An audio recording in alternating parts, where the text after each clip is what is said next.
अगर मैं आपको बताऊं कि एक नई साल की लड़की हवाई जहाज में पढ़ने से पहले ही दिल्ली एयरपोर्ट पर गिरफ्तार हो गई, तो उसके पीछे का कारण सुन आप लोग यकीन नहीं करोगे कि यह कहानी है गुरलीन कौर की, जो अपने माता पिता का नाम रोशन करने के लिए कनाडा जाने का सपना देखती थी। और उसे पता नहीं था कि यही सपना एक दिन उसकी सबसे बड़ी गलती बन जाएगी। गुरलीन मलेरकोटला के पास एक छोटे से गांव की रहने वाली थी।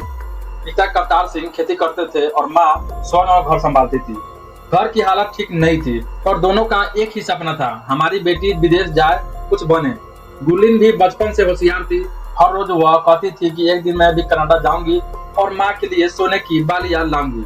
उसने +2 के बाद पीटी की तैयारी शुरू की, पर बैंड लेवल अच्छा नहीं आ रहा था। 2 बार एग्जाम दिया पर स्कोर हमेशा एक बैंड कम रह जाता था। गुरलीन दिल से उदास हो जाती, पर माँ हर बार कहती कोई बात नहीं कुड़िए, मेहनत करती रहे, सब दिखता है। एक दिन गांव में नया एजेंट आया, नवीन अरोड़ा। दफ्तर चमकदार था, बाहर बोर्ड लगा था study in Canada, granted visa.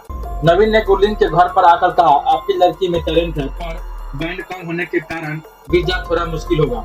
अगर दस्तावेज ठीक करवा दे तो काम बन सकता है। पिता ने पूछा कितना खर्चा आएगा। उसने हौली आवाज में कहा लगभग 17 लाख रुपए, पर नतीजा पक्का होगा, मेरी गारंटी।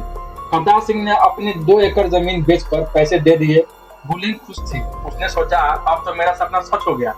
कुछ दिनों बाद नवीन ने कॉल की, गुरलीन तुम्हारा ऑफर लेटर आ गया है, कॉलेज ऑन रिव्यू का है, वीजा भी लगने वाला है। गुरलीन ने बैग तैयार किया, नया कोट, दस्तावेज, माँ की तस्वीर। उस रात वह बिस्तर पर पड़ी सोचती रही कि कल से उसकी नई जिंदगी शुरू हो गई। मैं अपने पेरेंट्स को छोड़ जाऊंगी, अब मैं उनके बिना कैसे रहूंगी। वो अपने मन में सपने बुनने लगी। सुबह जब वो एयरपोर्ट पहुंची, पिता की आंखें चमक रही थी। माँ ने घर से कॉल करके कहा था अच्छे कर्म करना, रब से डर कर जीवन जीना। गुरलीन ने मुस्कुरा कर कहा, माँ अब तुम देखना, मैं कनाडा से तुम्हें भी ले जाऊंगा। चेक इन हुआ, बोर्डिंग पास मिला और वह खुशी से इमिग्रेशन काउंटर पर गई। और जब अधिकारी ने उसका पासपोर्ट चेक किया तो उसका चेहरा बदल गया। उसने कहा, मैम 1 मिनट रुकिए। दूसरे अधिकारी आए, दस्तावेज देखे और होली आवाज में कहा, मैम आप हमारे साथ चलिए, यह सिर्फ रूटीन चेक है। गुरलीन के पैर हल्के हो गए, वह चुपचाप उनके साथ चल दिए। पीछे पिता दूर से हाथ हिला रहे थे, सोच रहे थे सब ठीक है। और वह नहीं जानते थे कि जिस कमरे में उनकी बेटी को लाया गया था वहां उसकी फाइल खुलने वाली थी और उस फाइल में लिखा था कुछ ऐसा जिसने एक मासूम का सपना तबाह कर दिया। आगे जो हुआ वह सुनकर आपके पैरों तले जमीन खिसक जाएगी। कमरे का दरवाजा जब बंद हुआ, गुरलीन के दिल की धड़कन और तेज हो गई। अंदर 3 अफसर बैठे थे, 2 मर्द और 1 औरत। एक ने पूछा आपका नाम। गुरलीन ने हौली आवाज में कहा, गुरलीन कौर। उन्होंने पासपोर्ट देखा, फिर कहा आपका कॉलेज कहाँ है। तो गुरलीन ने विश्वास से कहा ओंटारियो में है। दूसरे ने फाइल उठाई और कंप्यूटर पर कुछ टाइप करते हुए बोला, ओंटारियो में तो इस नाम का कोई कॉलेज ही नहीं। गुरलीन के चेहरे का रंग उड़ गया। उसने कहा, पर यह तो मेरे एजेंट ने बताया था, सारी फाइलें उसी ने ही बनाई थी। उन्होंने कागज घुमाया और दिखाया, यह रिजल्ट फर्जी है। यह कॉलेज एडमिशन लेटर पर जो कोड है वह किसी और यूनिवर्सिटी का है। गुरलीन की आंखों में आंसू आ गए। मैंने कुछ नहीं किया, मैं तो बस पढ़ाई करना चाहती थी, वो करती रही। पर अब मामला पुलिस के हाथ चल गया था। अफसर ने फोन किया और कहा, एक विद्यार्थी फर्जी दस्तावेजों के साथ पकड़ी गई है, केस दर्ज करो। गुरलीन वहां पर बैठकर रोने लगी, हाथ जोड़कर बोली, मेरा विश्वास करो, मुझे तो पता भी नहीं है। बाहर उसका पिता इंतजार कर रहा था। घंटों बीत गए पर गुरलीन बाहर नहीं आई। जब एक अफसर आकर बोला, आपकी बेटी से हमें और पूछताछ करनी है, आप घर जाइए। तब करतार सिंह की आंखें खुली की खुली रह गई। वो हाथ जोड़कर कहते, साहब कुछ गलत हो गया होगा, वो बच्ची है, उसे छोड़ दो। पर किसी ने नहीं सुना। उस रात गुरलीन को इमिग्रेशन डिटेंशन सेंटर भेज दिया गया। वो एक छोटे कमरे में बैठी थी, हाथ कांप रहे थे। उसने अपने मन में सोचा, क्या मेरे सारे सपने खत्म हो गए। उसने समझ नहीं आ रहा था कि यह सब कैसे हुआ। इधर नवीन अरोड़ा का दफ्तर खाली पड़ा था। जिस गांव में कल तक वह बड़े बड़े बोर्ड लगाकर बैठता था, आज वहाँ ताला लगा था। लोग कहने लगे, वह तो 2 और परिवारों से भी पैसे लेकर गायब हो गया। गुरलीन का पिता पुलिस थाने से चक्कर लगाता रहा, कहता, मैं अपनी बेटी के लिए सब कुछ दिया, वह बेकसूर है और कानून के अपने रास्ते होते हैं। पुलिस कहती, जब तक जांच पूरी नहीं होती कुछ नहीं हो सकता। गांव में खबर फैल गई, गुरलीन पकड़ी गई है, फर्जी वीजा के साथ। एजेंट भी भाग गया। लोग ताने मारते थे, अहंकार करती थी। माँ घर में रो रो कर बेहोश हो गई। पिता की आंखें से आंसू सूख गए थे। पर इस सब के दरमियान एक चीज हुई जो किसी ने सोची भी नहीं थी। इमिग्रेशन अधिकारियों को एक अनजान नंबर से कॉल आई। अगर आप गुरलीन की फाइल खुली रखे तो आपको असली खेल पता लगेगा। यह सिर्फ एक लड़की का मामला नहीं है। कॉल कट हो गई और वो एक लाइन जांच अधिकारियों के मन में अटक गई। वो कौन था जिसने ये कॉल किया और क्यों कहा कि यह सिर्फ एक लड़की का मामला नहीं है। आगे जो होना था वह सिर्फ गुरलीन की जिंदगी नहीं बल्कि पूरे सिस्टम को हिला देगा। वो कॉल आने के बाद जांच अफसरों ने फैसला किया कि इस फाइल को हल्के में नहीं लेना है। गुरलीन को फिर पूछताछ के लिए बुलाया गया। एक अफसर ने कहा, तुम कहती हो कि अजय ने फाइल बनाई है, कोई सबूत दे सकती हो?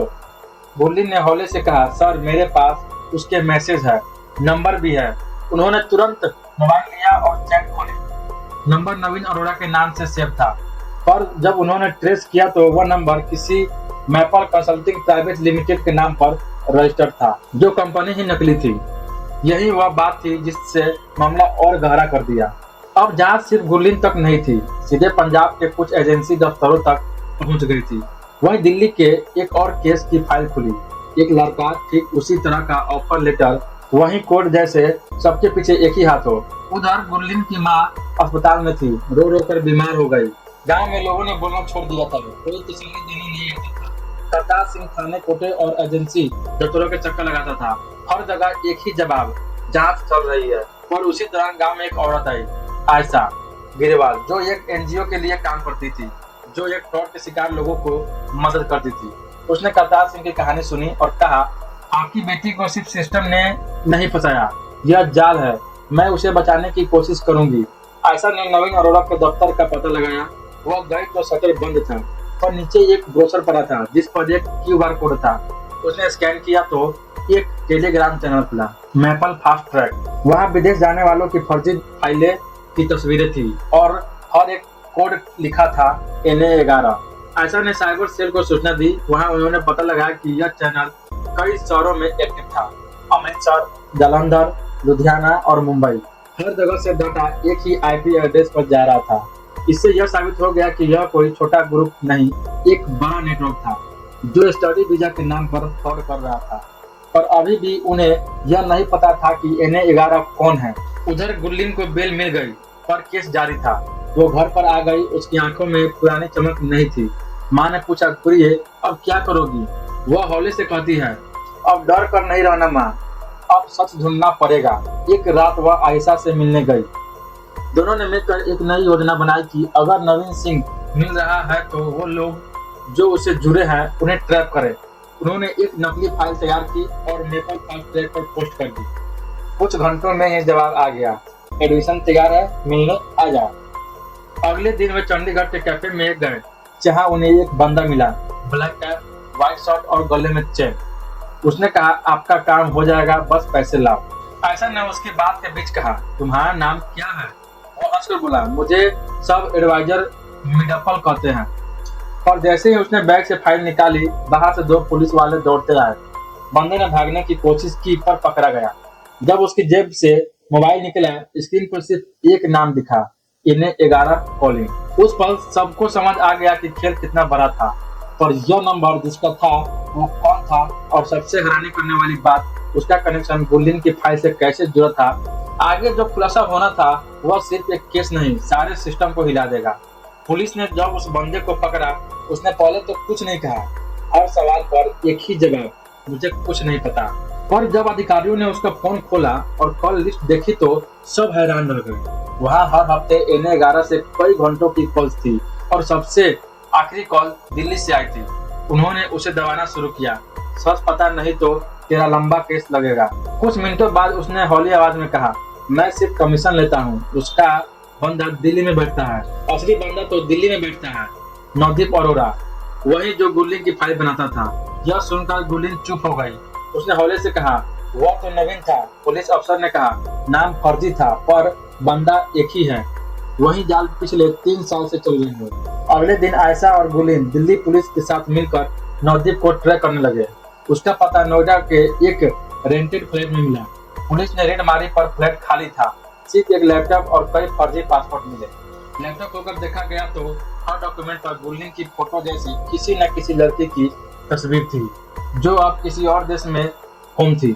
गुरलीन के हाथ ठंडे हो गए। यह सारी लड़कियां भी मेरे जैसी ही थी, आयशा ने कहा। हाँ, और कईयों का पता भी नहीं लगा कि अब कहाँ है। उन्होंने तुरंत यह सबूत एमबीसी और मीडिया के साथ साझा किए। खबर चैनलों पर फ्लैश हुई। स्टडी वीजा ग्रुप का खुलासा हुआ। सैकड़ों नौजवानों के साथ फ्रॉड। पर जिस रात खबर चली उसी रात आयशा के मोबाइल पर एक अनजान कॉल आई। तू नहीं जानती, जिसे तू खोज रही है वह तेरे बहुत करीब है, सावधान रह। कॉल कट गई। आयशा ने तुरंत गुरलीन को बताया। दोनों चुप रह गई। दूसरे दिन जब वे पुलिस स्टेशन गई, उन्होंने बताया कि फ्लैट में मिले डाटा से कुछ नए नंबर मिले हैं। एक नंबर पर कॉल की गई। Hello, who is this? पर जवाब आया, आपको यह कॉल नहीं करनी चाहिए थी। फोन कट गया और कुछ सेकंड बाद वह नंबर डिस्कनेक्ट हो गया। यह सब देखकर गुरलीन का डर और बढ़ गया, कहीं वह हमें भी नुकसान न पहुंचा दे। आयशा ने कहा, अब डरना नहीं, सच सामने आना ही चाहिए। उस रात दोनों ने लैपटॉप में से एक पुरानी वीडियो ढूंढी। उसमें से नवदीप किसी डॉक्टर में बैठा बोल रहा था, सिर्फ साइन करवाओ, बाकी काम मेरे बंदे कर लेंगे। डॉक्यूमेंट रेडी करो मैपल कोड के साथ। पर सबसे हैरान करने वाली बात वीडियो के आखिरी में थी। एक शख्स कुर्सी पर आकर उसके कंधे पर हाथ रखता है और कहता है, शाबाश गुरप्रीत।